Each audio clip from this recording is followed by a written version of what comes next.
upstairs has been given life in prison. I'm LBC. In a quarter of a mile, at the roundabout, take the first exit onto Burnham Lane. The law. Britain will tear up what they declare a perverse Euro laws that have entrenched into UK courts in a new Bill of Rights. Deputy Prime Minister and Justice Secretary Dominic Raab will say later today. He's joining us in the first hour of the show. And you know that the rail staff are looking at a pay rise of around 11% or so. Well, the search for your perfect holiday is over. Introducing EasyJet Holidays. staff on EasyJet want a pay rise of 40%. Ferrari at breakfast. Call 0345 6060 973. Text 84850. Nick Ferrari at breakfast. In a quarter of a mile, turn right onto Bath Road, A4. In the mayhem that was rail strike Britain yesterday, and what of today, I say again, bizarrely, traffic considerably worse this morning. I can't quite work out why. Obviously we have another strike this week and another one due on Saturday. Whether more people have decided to come in, I don't know. But let's pick up on the situation. Also, of course, talks now could begin. Turn right onto Bath Road, A4. Could they Saturdays, I don't know. Let's turn to Charlotte Lynch, LBC's reporter at Clapham Junction Station, one of the busiest in London, actually one of the busiest in the country. Charlotte. Nick, dozens of people are turning up here this morning to find there's still not a single train leaving until 7:29. They're usually on from 4, but now everybody's frantically checking their phones, working out how to get where they need to be after expecting to turn up today and take their normal route. But because none of the trains are in the right place, after yesterday's walkouts, signallers didn't work overnight shifts. It's another nightmare this morning, this knock-on effect. These people didn't realise. I didn't know that the train was starting at 7:30. First train was at 7:30. I thought they would start earlier. Do you think it was back to normal today? Yeah. Where are you going to? Gatwick. Going to Gatwick. Oh, we've got a flight to catch. Yeah. Gosh, what time? 8:50. How do you think you're going to get there now? I don't know. I'm just going to wait for the first train to Gatwick. Just see if anything was on, but I'm assuming not based on this. But the first departure's not till 7:30. 7:30. Okay. No, I didn't know. I just first I got here. I mean, I'm not surprised, but you know. How are you feeling? I see you've got all your kit ready for Glastonbury. You've got 3 big bags on you. Continue on Bath Road for 3/4 of a mile. At some point today, but perhaps not as early as originally anticipated, but we'll see, we'll get there. I think it's just part of modern life. I think this government has done in other sectors, then it's just something we've got to live with. This is like a recurring thing. It never seems to be resolved. So something's going wrong, hasn't it? I think the mayor should really sort of like sit down instead of just like going off to do whatever easily jaunts. Sit down and sort it out properly, because the rest of us are suffering. Well, if you're hoping to get to Victoria in central London, you'll have to wait until 7:48. To put that into context, if you tried that journey Monday next week, you'd have 16 trains to choose from, and that's just between 6 and 7 a.m. Well, the RMT union will meet with Network Rail and train companies in another attempt to strike a deal in that dispute over pay later. If they can't, get ready for more mayhem tomorrow. Charlotte, just before I let you go, I asked you last night to take the last train out of London to Brighton, which from memory was running at 5 something or other p.m. Just in a sentence or two, how was that journey? It was at 10 to 6, chaotic in one word. As we are used to in your life now. Charlotte Lynch reporting. The chaos will be with her in her full report on that later in this hour. I need to tell you, you're listening to LBC 9 minutes after 7 news breaking at this time. The ONS CPI consumer price inflation has risen to 9.1%. Now, before we all decide that that's it and pull the duvet, I'm not going to work today, it was 9% in April, so it's going the wrong way, but a 0.1% increase. So from 9% in April, May's figure 9.1%. We'll tell you exactly what that means, but as regards this, it will of course mean that rail workers continue with their argument, valid as it is, that if they're being offered pay increases somewhere in the value of 3 to 4% and inflation is costing them 9% or 9.1 even, it doesn't help when they go to the supermarket, the stores or the petrol stations. All right, we'll talk about business actually in a moment with someone who operates 18 railway station cafes, not here in London, elsewhere in the country. In 300 yards, at Huntercombe roundabout, take the first exit onto Huntercombe Spur heading to M4, London. Stakeholder manager at Transport Focus, that's an independent watchdog for transport users, What are you picking up then from your members, your colleagues, however you determine them, what they tried to get to when they tried to get around yesterday? Good morning. Morning. So we know that a lot of people changed their plans and decided not to travel. The message really did get out there about the strike days. Only 1 in 5 people we spoke to who had been intending to travel on a strike day were still planning to. Exit the roundabout onto Huntercombe Spur. Largely okay. There was still a skeleton service running in some parts of the country. You know, we were out from, Scotland down to Brighton. So generally where stations were open and lines were running, it was not too bad. But, as you said, the difficulty was in... Keep left at the fork. ...finishes yesterday, so people trying to get home where services had already ended. And really, the thing to remember about yesterday... In a quarter of a mile, merge onto M4. Not everyone can change their plans. It's fine, isn't it? You can just work from home. But if you're a teacher, a police officer, a builder, a chef, you can't work from home. And we heard that people were rearranging hospital appointments, that they were cancelling bookings for hotels, theatres, gigs, incurring extra charges. So the impact was severe yesterday. If you were to ask these folk, where do they think the blame lies?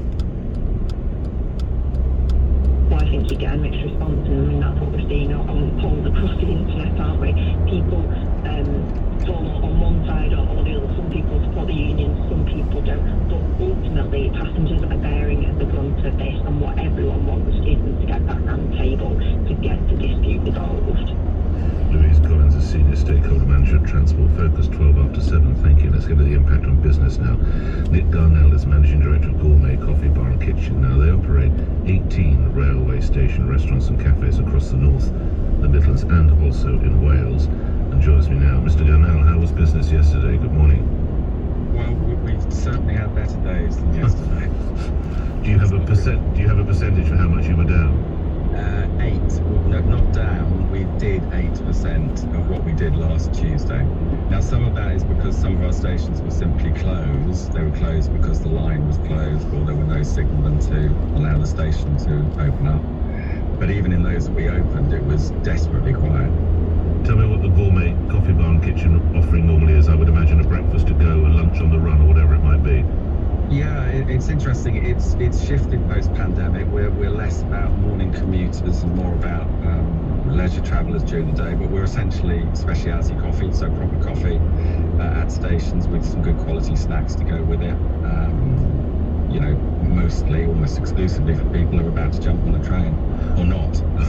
Or not, if there aren't any trains to jump on, indeed. So how do you view the coming 4 or 5 days, Mr. Garnell? Well, today will be interesting. In theory, the network goes back to normal, but normal only in the sense of the number of trains that are running. It won't be normal in terms of customers, because people have got the message loud and clear: don't go near a train station this week if you can possibly help it.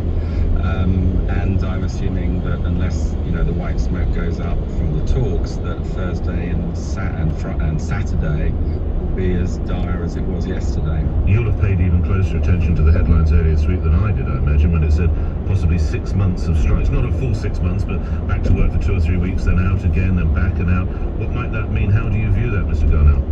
Well, for us, it's obviously very bad news, because it's an absolute loss of sales. Unfortunately, when people come back, if they do come back next week, they won't buy 2 coffees in the morning. So, that business is gone.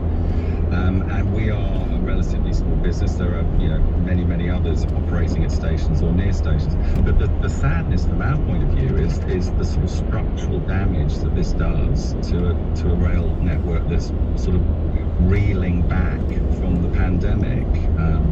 It's interesting, you go back to the last time there was a strike like this, people had no choice but to go catch a train. They were getting on the 7:37 from wherever they were to London or Birmingham or Manchester, because they had to be at their desk at 9 o'clock. But the world has changed, and we've all discovered in the pandemic, or many of us have discovered, that we don't have to be at our desks.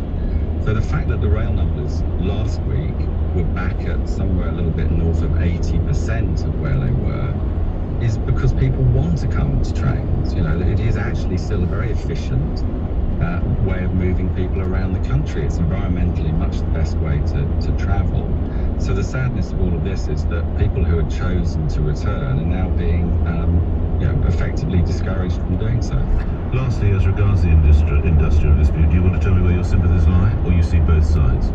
I probably don't want to tell you. I mean, I genuinely see both sides of it. You know, of course, the union is fighting its corner, as you just covered. Inflation is still going the wrong way. I think the railways are too important to allow it to reach a point where everybody downs tools. I mean, it's an essential service, leaving aside the damage to businesses. Passengers need to get around the country, and I think it's too important to allow that to happen. Be sure to check out the gourmet coffee bar and kitchen when you're in some stations such as Leicester, Birmingham, Nottingham and others, 18 across the North, the Midlands and in Wales. Nick Darnell is the Managing Director. Mr. Darnell, thank you for your time today. So how did you cope with yesterday? How do you view tomorrow? Even I have to tell you, in London, how do you view today your stories? And staying with London, as I mentioned briefly, my colleague Charlotte Lynch caught the last train from London to Brighton yesterday. Oh my god, it's packed. Every seat's taken. And also, where exactly is Sir Keir Starmer? Mick Lynch yesterday.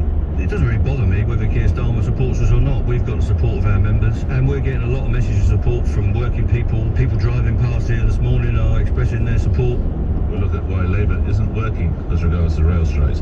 7:16 LBC News headlines, Simon Conway. Disruption after yesterday's rail strike is continuing, and more talks will be held later to try to avert 2 further walkouts this week. Latest figures show inflation rose to 9.1% in May, up from 9% the month before. And new legislation's to be tabled, which could allow the UK to ignore rulings by the European Court of Human Rights. LBC weather, dry with plenty of warm sunshine for most, a high of 27 degrees. LBC Travel, I'm Joanne Webb. All the tube lines remain suspended after yesterday's strike. A full service isn't expected until after 8 o'clock this morning, but the trains are starting to run again. But there will be a limited service throughout today. Lots of operators running a Sunday service, and some will be finishing earlier again. On the roads, well, there are delays on the M23 southbound to Junction 9 at Gatwick Airport. That's where a car broke down and traffic was being held. It's just this moment being released, but it's still very slow. Severe delays again this morning on the A13 westbound. It's slow for about an hour from Rainham to Canning Town. Lots of people are using their cars because of the underground not working, and also there's a long delay northbound to the Blackwall Tunnel. This is LBC. Because Plus Fibre is fast and reliable, you can live stream a speed class, download an exercise playlist, and track your progress on your smartwatch all at the same time. Jumping up, Shaq. What's stepping up? What you can't do is rely on a bad connection to shut your trainer up. Get Plus Fibre for just $22.99 a month for 18 months. Fibre that's just a bit too good? That'll do. Search Plus Fibre. Offer ends 6th of July. CPI plus 3.9% increase each March. New customers only. Terms apply. Call Nick Ferrari now. In 2 miles, at junction 4B, exit towards M3, M23. Did you know that Volkswagen have agreed to a payment of £193 million to affected diesel drivers in a first-of-its-kind UK settlement? At My Diesel Claim, we're handling claims against numerous vehicle manufacturers and represent over 600,000 drivers who have already started their claim. If you owned or leased a diesel vehicle between 2009 and 2020, you could be eligible for significant compensation. It's easy to sign up. Simply head to mydieselclaim.com and start your claim today. Starting route 2, summer holiday. Continue straight after Are We There Yet? Exit 4 BP, Who's Hungry? Continue towards tempting treats, seriously tasty sandwiches, and a much-needed latte. And that next left, break into that snacks. Merge left for the toilet break Jack said he didn't need. Whatever this summer brings, pick up amazing quality, great value food and drink from your nearest BP store. You have arrived. At BP, we're proud to be part of life's journey. BP, every day brighter. We are a Reclaim Your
7 o'clock, late in the 7 o'clock hour in some parts of London and elsewhere, of course.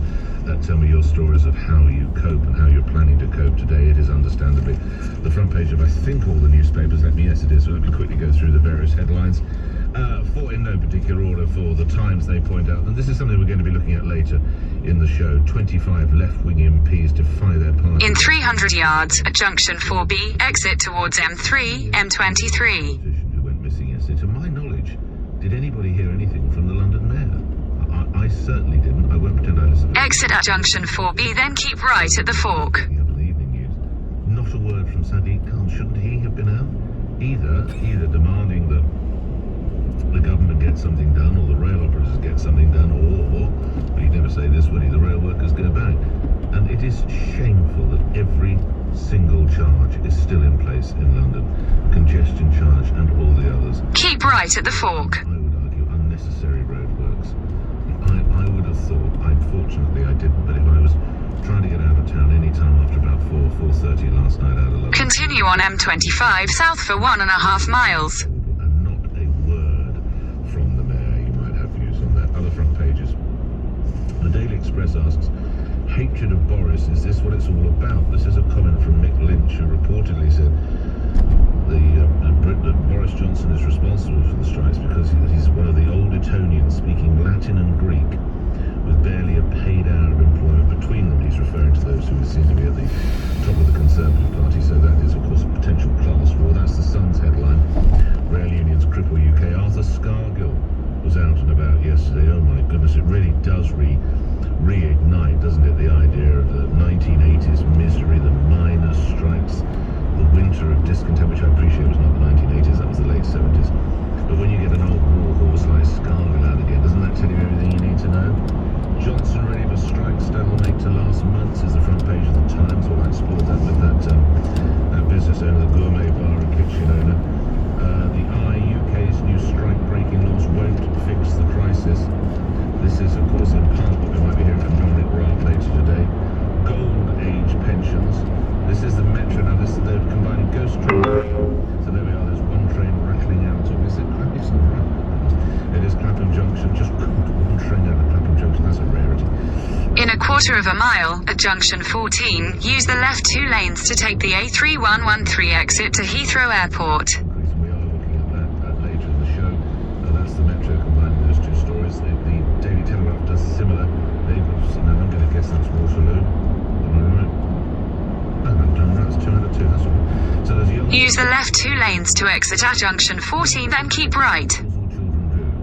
No suggestion that the photographer might have said, you've got a teddy bear on you by any chance. Could have you walking just rather forlornly through the station carrying your teddy bear? Keep right. We don't see her face. I'm going to guess she's 6 or 7 by the look of her. I don't know where Mum or Dad are. She's walking through all on her own Waterloo station. Their lead is also the double-digit rise for state pension benefits. Continue for half a mile. Level Up is the Daily Mirror. They're saying that it is absurd that the boss of Network Rail is making £593,000, 20 times more than a striking train guard. Well, why don't you go and become the boss of Network Rail? There's probably you need a few qualifications to do it. The Financial Times says rail union resists as bosses offer 3% pay. In a quarter of a mile at the roundabout, take the first exit onto Airport Way, A3113. But it also has the Tory bill accused of fatally weakening human rights. That again is coming back to this change in the laws heralded today by Dominic Raab, and he's with us in around about a little under half an hour's time. Okay, let's get your stories about how you're coping. Mike in Enfield. Mike, did you have to struggle through, or did you manage to give it a swerve yesterday? Good morning. No, I managed to stay and work at home. Well done. But what really annoys me is that Mr. Khan, I've written 5 times to him, each time before the strike, asking him to open up the public parks and arrange parking in London Park and Ride. Why is it so difficult? Well, it wasn't difficult some time ago. If you recall, when the last had strikes like this, we did open up all the parks, and it was a way of sort of taking on the unions in a sense. Yes, but those people have to get to work, the service industries, it did help these people. If you would have sort of seen what happened on the buses in the south of London yesterday, it was absolutely horrendous. I don't want class on the bus, 100 people trying to get on one bus. Is this the picture of one man waiting? It would have been easy, just pick your car out and Mr. Khan has noticed that the buses go straight into London straight away. too busy going. What's the latest thing he went to? I think he went to the Europe. In a quarter of a mile, at the roundabout, take the second exit onto Southern Perimeter Road. That's absolutely right, Mike. The fact that people do pay him an absolute fortune in their rates. He's far too busy getting celebrity tickets to as many events as possible.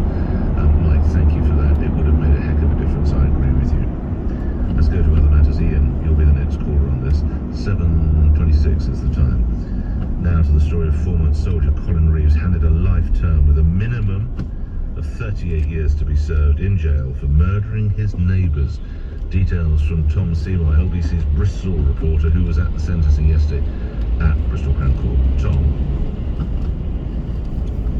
Exit the roundabout onto Southern Perimeter Road. And Stephen Chappell, the 35-year-old, and his family live next door to the chapels on Dragon Rise, a new build housing. In 200 yards, at Western Perimeter Road roundabout, take the second exit and stay on Southern Perimeter Road. About parking, now you may remember we reported it on the time. On the evening of November the 21st last year, the Afghanistan veteran took the ceremonial dagger he'd been given when he left the army, was caught on camera climbing over the fence separating their gardens, going through the chapel's back door, and then Reeves stabbed. Exit the roundabout onto Southern Perimeter Road. Two young sons. Continue on Southern Perimeter Road for 1.5 miles. 999, a recording of which was played to the jury during his trial.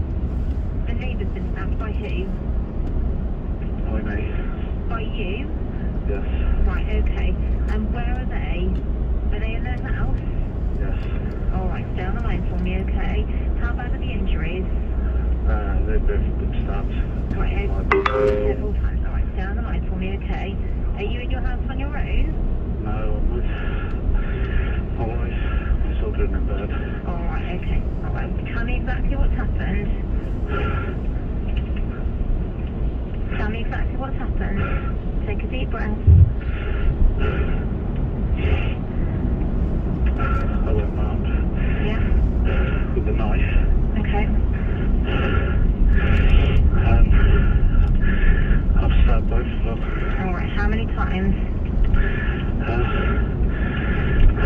I don't know, a couple times each, not 2 or 3 times each maybe. Okay. Are they still conscious and breathing? I don't think so, no. Okay. Now, despite telling police what he'd done, Reeves denied murder and admitted manslaughter on the grounds of diminished responsibility. But during his trial, 2 forensic psychiatrists concluding he was not suffering from PTSD or psychosis, and a jury found him guilty of 2 counts of murder. Detective Inspector Neil Mead of Avon and Somerset Police was the senior investigating officer on the case. I've been involved in policing for 26 years now. The scene that those officers came across is a once-in-a-career scene that you will come across. So the immediate family of Jennifer and Stephen are obviously devastated by what's happened. They're trying to come to terms with what's happened. They're trying to understand what happened on that evening. Primarily my thoughts are with the children, who are quite young still. In due course, the family will have to explain to the children why their mum and dad are not there to look after them. I think it would be fair to say, of all the neighbour disputes we deal with in the police, that it's very, very rare that they ever culminate in something of this nature. I don't think, as a result of that dispute alone, or of any other information we've got, that we could have predicted that Colin Reeves would have taken the action he did that evening. Now, Reeves looked at the ground yesterday in court throughout as the personal statements were read out about the chapels, with Jennifer's mother saying the family had received the ultimate life sentence, not least their 2 children who will now grow up without the 2 most important people in their life, while her sister described the pain of having to tell the children why their parents are no longer here. In his sentencing, the judge said Reeves' murderous behaviour had left 2 innocent children as orphans and also caused devastation to his own family, as he sentenced him to life in prison with a minimum of 38 years. Tom Seymour reporting.